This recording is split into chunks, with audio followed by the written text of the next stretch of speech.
Bonjour. Aujourd'hui je vous présente l'affaire Elisa Lam. Une ombre dans l'ascenseur, une histoire d'horreur basée sur des faits réels. Bienvenue dans une histoire où la réalité se mêle à l'horreur, où les ombres de l'inconnu dansent autour d'un mystère jamais élucidé. La pluie martelait doucement les vitres de Los Angeles, baignant la ville dans une atmosphère morne et étrange. Au cœur de ce chaos urbain se dressait l'hôtel Cecil, un bâtiment d'apparence banale, mais chargé d'une histoire macabre. Cet hôtel, niché dans le quartier de Skid Row, était un refuge pour les âmes perdues, les voyageurs de passage, et parfois, pour ceux qui cherchaient à fuir quelque chose ou quelqu'un. C'est ici qu'une jeune étudiante canadienne, Elisa Lam, avait décidé de poser ses valises pour quelques nuits en janvier 2013. Curieuse et avide de découvertes, elle explorait la ville avec un mélange d'enthousiasme et de naïveté. Mais ce que personne ne savait, c'était que son séjour se terminerait par une tragédie aussi mystérieuse qu'effroyable.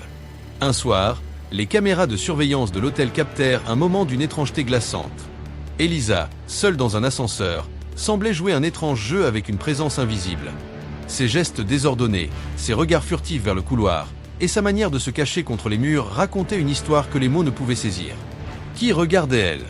Fuyait-elle quelque chose ou quelqu'un? Quelques semaines plus tard, son corps sans vie fut découvert dans le réservoir d'eau de l'hôtel, après que les clients se soient plaints d'une pression d'eau faible et d'un goût métallique étrange. La scène défiait la logique, tout comme les nombreuses questions laissées sans réponse. Qu'est-il réellement arrivé à Elisa Lam dans cet hôtel au passé trouble? Était-elle victime d'un accident, d'un acte que la boutique se souvint d'elle comme d'une jeune femme aimable et enjouée? Pourtant, plus tard dans la journée, elle ne donna plus signe de vie. Lorsque ses parents, inquiets de ne plus recevoir de nouvelles, signalèrent sa disparition, la police lança des recherches. Les enquêteurs passèrent au peigne fin l'hôtel Cecil, mais aucun indice ne fut trouvé. La disparition d'Elisa Lam semblait inexplicable. Peu de temps après, la police publia une vidéo capturée par les caméras de surveillance de l'hôtel, filmée dans un ascenseur le soir de sa disparition. Les images devinrent rapidement virales et troublèrent profondément ceux qui les regardèrent. Dans la vidéo, Elisa semble agir de manière erratique. Elle entre dans l'ascenseur, appuie sur plusieurs boutons, mais la porte ne se referme pas. Elle se cache contre les parois, jette des regards dans le couloir, puis sort, fait des gestes désordonnés comme si elle interagissait avec une entité invisible. La porte de l'ascenseur finit par se fermer et rouvrir à plusieurs reprises, sans qu'elle ne réapparaisse. Pendant près de 3 semaines, aucune trace d'Elisa ne fut retrouvée. Ce n'est que le 19 février, après des plaintes des résidents de l'hôtel sur une faible pression d'eau et un goût métallique étrange, que l'équipe de maintenance inspecta les réservoirs d'eau situés sur le toit. Là, flottant dans l'un des réservoirs, ils découvrirent le corps sans vie d'Elisa Lam. La découverte souleva des questions troublantes. Comment avait-elle pu accéder au toit, qui était normalement sécurisé? Comment avait-elle ouvert le réservoir, puis s'y était glissée, seule? Pourquoi ses vêtements flottaient-ils séparément dans l'eau? Et surtout, que s'était-il passé dans cet ascenseur? Le rapport d'autopsie. Le rapport médical conclut que la cause de sa mort était une noyade accidentelle, mais les circonstances entourant sa disparition demeuraient inexpliquées. Aucune trace de drogue ou d'alcool n'était présente dans son corps, bien que des médicaments pour son trouble bipolaire aient été détectés. Les enquêteurs suggérèrent que son comportement pourrait être lié à une crise psychotique, mais cela n'expliquait pas les aspects logistiques et mystérieux de l'affaire. L'affaire Elisa Lam a donné naissance à une multitude de théories, allant des hypothèses rationnelles aux spéculations paranormales. Chacune tente de percer le mystère qui entoure sa disparition et sa mort. Voici les principales pistes explorées. Première théorie, une crise psychotique ou médicale. Elisa Lam souffrait de troubles bipolaires, et ses médicaments suggéraient qu'elle était en traitement. Une théorie avancée est qu'elle aurait fait une crise psychotique au moment de sa disparition. Preuve soutenant cette hypothèse. Son comportement étrange dans la vidéo de l'ascenseur pourrait correspondre à une hallucination ou à une paranoïa due à un épisode maniaque. Le rapport d'autopsie n'a révélé aucune trace de violence, suggérant qu'elle aurait pu entrer dans le réservoir d'eau de son propre chef. Les zones d'ombre. Comment a-t-elle pu accéder au toit, qui nécessitait un code d'accès ou une clé?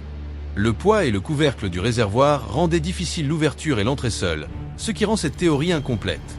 Deuxième théorie, un acte criminel. Certains pensent qu'Elisa Lam aurait été victime d'un meurtre ou d'une agression. Preuve soutenant cette hypothèse. L'hôtel Cecil avait une réputation trouble, accueillant souvent des criminels et des personnes sans abri. L'accès au toit, difficile pour une personne seule, aurait pu être facilité par un employé ou un résident. Ses vêtements, retrouvés dans le réservoir mais séparés de son corps, ont renforcé les soupçons d'une intervention extérieure. Les contre-arguments. Aucune preuve directe de violence physique ou de lutte n'a été trouvée lors de l'autopsie. Les caméras de surveillance n'ont montré personne d'autre autour d'elle au moment de sa disparition. Troisième théorie, une présence paranormale. Le passé sinistre de l'hôtel Cecil alimentait des théories surnaturelles. Depuis son ouverture en 1927, l'hôtel a été le théâtre de nombreux suicides, meurtres et événements mystérieux, et il aurait la réputation d'être hanté. Preuve soutenant cette hypothèse. La vidéo de l'ascenseur montre Elisa semblant interagir avec une entité invisible. Les gestes désordonnés de ses mains et son regard effrayé renforcent cette idée. Certains croient qu'elle aurait été poussée à agir de manière irrationnelle par une force maléfique présente dans l'hôtel. L'hôtel Cecil est également lié à Richard Ramirez, le célèbre Night Stalker, qui a résidé dans les années 1980. Certains pensent que l'hôtel porte une empreinte maléfique. Les contre-arguments. Les preuves paranormales restent subjectives et ne reposent sur aucune donnée scientifique. La vidéo de l'ascenseur pourrait simplement refléter l'état mental d'Elisa. Quatrième théorie, le jeu Elevator Game. Une théorie populaire en ligne associe Elisa Lam au jeu Elevator Game, un rituel urbain d'origine coréenne censé permettre de voyager vers une autre dimension. Preuve soutenant cette hypothèse. La vidéo montre Elisa semblant suivre des étapes du rituel, appuyer sur plusieurs boutons, interagir avec une présence et sortir dans un état étrange. Selon la légende, le jeu peut entraîner la perte de l'âme ou la confusion entre deux mondes. Les contre-arguments. Aucune preuve tangible ne relie Elisa Lam à ce rituel. L'idée du jeu repose entièrement sur des légendes urbaines. Cinquième théorie, un mystère logistique. Certains aspects pratiques de l'affaire restent inexpliqués. Accès au toit. Le toit était sécurisé par des alarmes et des serrures. Comment y est-elle parvenue sans être détectée? Réservoir d'eau. Les réservoirs étaient lourds et difficiles à ouvrir.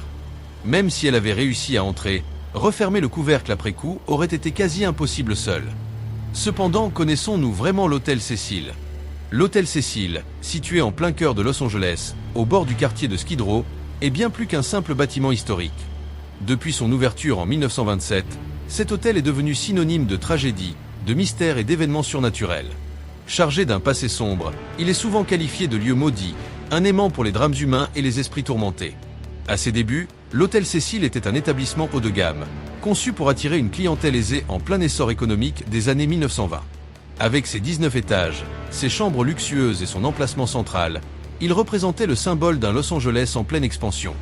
Mais la Grande Dépression de 1929 brisa cet élan, et le quartier qui l'entourait plongea dans le chaos. Le quartier de Skid Row devint un refuge pour les sans-abri, les criminels et les toxicomanes. L'hôtel, quant à lui, commença à accueillir une clientèle de passage, souvent désespérée, transformant ses couloirs autrefois élégants en un théâtre de drames macabres. L'hôtel Cecil a été le théâtre de nombreux suicides au fil des décennies, si bien qu'il est parfois surnommé l'hôtel des morts. Voici quelques exemples notables. En 1931, W.K. Norton, un homme d'affaires, fut retrouvé mort dans sa chambre après avoir ingéré du poison. En 1962, Pauline Auton, une femme de 27 ans, sauta du 9e étage après une dispute avec son mari. Dans une macabre coïncidence, elle tomba sur un piéton, les tuant tous deux instantanément. D'innombrables autres incidents similaires ont été signalés, donnant à l'hôtel une réputation sinistre. L'hôtel Cecil est également lié à des crimes horribles, renforçant sa réputation de lieu maudit. Elizabeth Short, mieux connue sous le nom de Dahlia Noire, aurait été vue pour la dernière fois dans le bar de l'hôtel avant son meurtre brutal en 1947. Bien que cette information reste non confirmée, elle lie l'hôtel à l'un des cas criminels les plus célèbres des États-Unis.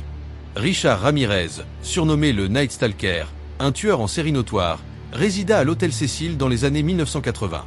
Il aurait utilisé cet endroit comme refuge entre ses crimes. Jacques Unterweger, un autre tueur en série, séjourna également à l'hôtel Cecil en 1991. Il utilisait ce lieu pour attirer ses victimes. Pour finir, malgré les enquêtes et les discussions, l'affaire Elisa Lam reste une énigme.